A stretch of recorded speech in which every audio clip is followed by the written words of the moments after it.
It's been such a pleasure to travel across the world to be here. I have to say that Frank told me to go to the outlet mall, which I'm still debating if that was a good idea. I bought a lot of things. I bought these lovely shoes that I'm wearing, so if you come up to me, please tell me whether they're good or if I got ripped off. I'm not quite sure. I've never spent so much on shoes.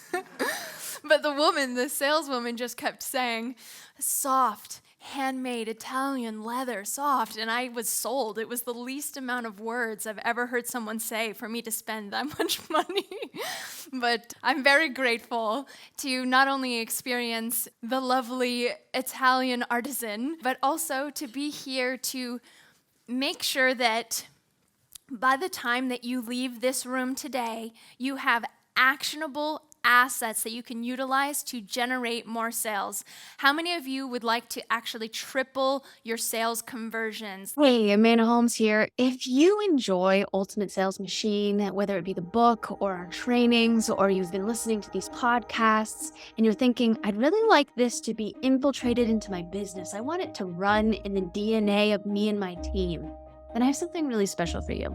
A Harvard Business Review study showed that in times of financial crisis, regular and consistent training was the key differentiator to help companies sustain and strengthen and be able to set themselves out as number one in their market when people weren't spending money. That is why, with what we have on the horizon and what's happening right now, that's why we put together a group training format, a community of like-minded Ultimate Sales Machine believers that want to, with just 1 hour a week, work on your business in marketing, sales, and operations to get it finely tuned with pig-headed discipline and determination to improve every little piece of your business. Just 1 hour a week. If you'd like to hear more, go to ultimatesalesmachine.com/dojo. That's DOJO.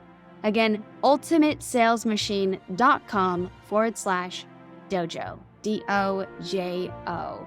As my father was a 4th degree black belt in karate, we decided to take this training, make it for the modern man or woman, and have it be a dojo theme. So you'll see sparring included, you'll see tournaments included, and belts. You can get your black belt certification in Ultimate Sales Machine, which will also be available.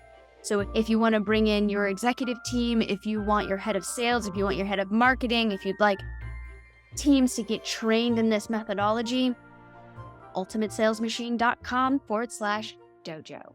Any of you ever heard of the Ultimate Sales Machine? Some? Okay. Any of you read it? No. Oh, one reader in the back. What's your name? Luca. Okay. I'm expecting a lot from you, Luca. Okay. All right.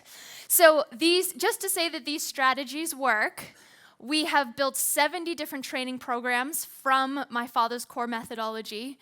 It's been translated into 15 languages. We're working on Italian now. We'll see if we can get it.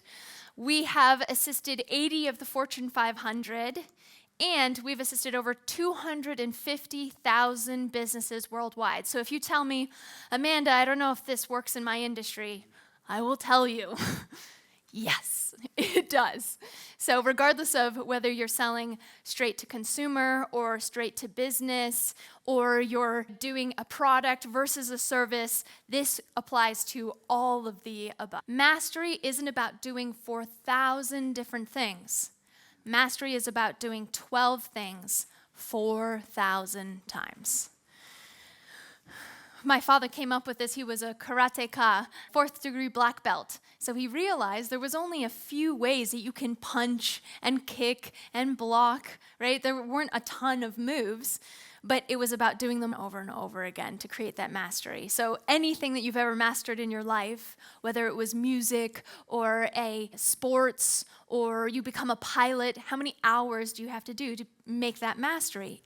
It's the same in business. We just have to get very clear on what we need to master and where to focus to create the greatest leverage for growth. Does this make sense? You following me? Okay. So the first step that we're going to do is we're going to diagnose where you are at in your business. 92% of companies do not have a sales process. So if this steps that we're about to do feels uncomfortable or you don't know the answer. Many don't. However, it is critical to know because we can't grow unless we know where we're at. We can't expand if we don't know where the holes are. So my question to you is, what are the top 2 reasons you fail to win a sale? It should be in your workbook. Yes, great. I'm going to put them on so that I can hear what are your top 2 reasons why you failed to close the sale. I just want to hear from 1 or 2 of you. So whoever would like to share, if you could raise your hand. Love to hear. Okay, Luca's going to, are we going to get 2 people in English so I don't have to put on the headphones? We haven't enough differentiation about the other competitors. This is the first, even if we try to do something better than before.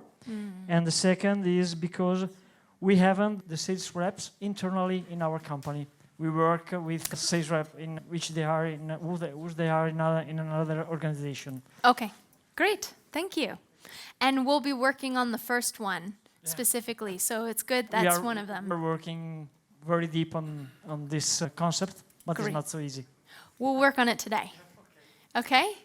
We are in tire business, and the main reason I think is the traction to commodities item and do not follow the value proposition of our business, Okay. our company. Okay. What is your company? I'm sorry. Camigome around tire business and mechanic repair. Okay. Okay. Chemical around tires. No, we sell tires. Oh, you Already sell done. tires. Okay. Okay. Okay. Great. That was one. Do you have a second? And the second one is when they cannot read fast our positioning and they tend to bring to match us with the other company. Okay. And Apple with that. Great. We're going to work on that today. This is great. I'm going to talk about this exact thing. So this is wonderful. I'm so happy to hear that. I'm sorry that you have to go through that, but I'm happy because I will help.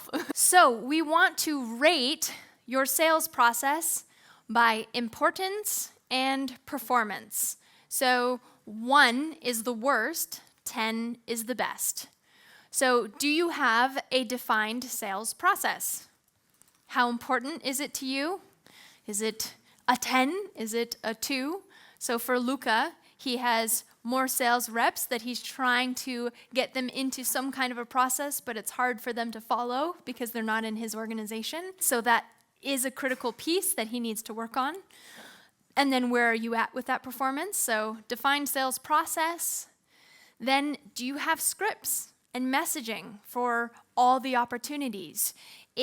Do you have objection handling scripts? Do you know all of the ways that people would say that they don't want to work with you? Do you have a script that can combat that in the strongest, most powerful way so that everyone in your organization knows what that script is and can combat that objection in an eloquent way that helps bring it back to them? Do you have voicemail scripts? If you're ever calling specs or even clients, do you have scripting? For us in our organization, we have 11 voicemail scripts, right? We have 15 objection handling scripts. We have 6 different ways to build rapport with a prospect, and we've created a system around that so that every new person that comes into our world to start selling has all of this great fodder for the best way to position the company and give the best experience for clients. Sales closing success. How good are you at actually closing when they come to you? As I said, handling objections, follow-up, right? I'll do more about follow-up later, but 80% of sales are made on the 5th to 12th contact, and yet only 20% of sales reps follow up after just 3 touches. Mind blown. So how are we following up? Do you have a system that is automated with some emails, automated maybe with some WhatsApps, and then a live person? And how many times are they following up as well? And then just continual training. Are you training your team? Are you training yourself? I can tell that everyone here invests in training, so that's critical. I am curious for some feedback on this. What did you realize filling out this diagnostic? Anybody have any breakthrough? Anybody realize there is a gap? I'd love to get feedback. Yeah, share where's your gap. Oh, hold on. Yes, we have a gap. Okay. I put 10 in for importance to all of the voices, but the performance is not 10 at all. Okay. Any place specific where you think you should start of all of these? I think I should start for the process of selling well-defined. A defined sales process. Great. Yeah. Okay. Because if you have a base, you can build everything around it. And what do you sell? What's your business? I am a beautician. Oh. I have some shops, and we make laser hair removal. Oh, I need your services. I need to cut my hair. I was looking yesterday for somebody. That's funny. Okay, great. Thank you. Yes. Who else? The fear and terror that comes over people's eyes when I ask if you want to share. The reason why is I want you to be involved because you get the benefit when you're involved. Huh? It's not for my benefit, it's for you. And when I know what's going on in your world, then as I'm teaching, I can refer it back to Luca. I can refer it back to Alessandra. So, who else would like to share what was your realization from this exercise? Riccardo. I think about objection of a problem with operation, maybe after sales. This one, I think I need to trade because usually I centralize this issue specific. But I think now we can put in the sheet and train people to do that. Great. We have Jiffy Lube in America. It's a huge automotive company. Are you familiar with Jiffy Lube? Is that here or no? No, usually a wholesaler in USA don't cross the ocean. Okay. So when we went to their sales reps to figure out how we could assist them in their business, we found out the majority of their staff were from Cuba. And in Cuba, there was a ban on cars. So all cars are 50 years old. They're in this older time. So all the salespeople felt that the service that they were doing was actually stealing from the consumer because they didn't think that new tires and an oil exchange was actually a good thing. Which was crazy, and this Jiffy Lube had been operating for several years, so we built out scripts and we educated them on how important tires are to the livelihood of people because every 15 minutes someone dies in a car accident. And this equates to, I think in America it's something like, oh man, I don't remember the exact numbers, I'll have to get them for you, but it's something like $2 trillion over the year's span for hospital bills for those that either depart or their family members. And we started educating them on how important tires are, and it completely changed the entire sales team, but we had to do the diagnostic to realize what they thought of what they were doing. And then we built a script and messaging and training to educate them, so then they felt proud that they were selling cars and selling tires rather than feeling like they were just cheating every person coming through the door. Mind-blowing. But we don't know until we do that diagnostic to understand. Okay, last one. Any brave soul want to also share the realization from the exercise? Yes, Italian. I have a dentist. I have 3 practices in the north of Italy. And in attending this group of study and working in the practices, I've realized over the years that we are not organized to manage change. So there is no change management methodology in our organization. And we are qualified in the top end of the market, and it's easy to work on a referral basis, on a word of mouth basis, but it's difficult to follow up on a lead from the lower end of the market. We have a difficulty managing hundreds of leads coming every week. We have to screen the leads because very often we come across people who are not on target. And I've realized on the basis of these diagnostics that there's a lot to be done internally to prepare protocols, to prepare scripts, and to train those people who manage customers and leads. And after 2 years of work, I still feel at the beginning beginning of this process. Okay. Congratulations. This is beautiful that you've had such growth. It's very common for dentists, especially the person working the front desk. They are the first person to interact with prospects, and yet they know nothing of sales training. It's mind-boggling, right? The first point of contact with a prospect, even the phone skills, if someone calls in to say, I want an appointment, if they'll just give away that lead because they're just a receptionist, right? So it is critical, and I'm glad that you've had this realization so we can work on that. That's great. Thank you. And that was your weekly dose of the ultimate sales machine.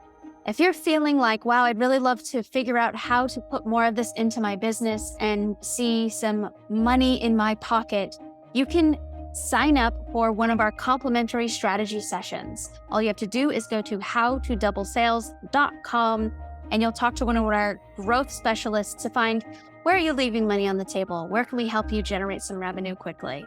howtodoublesales.com.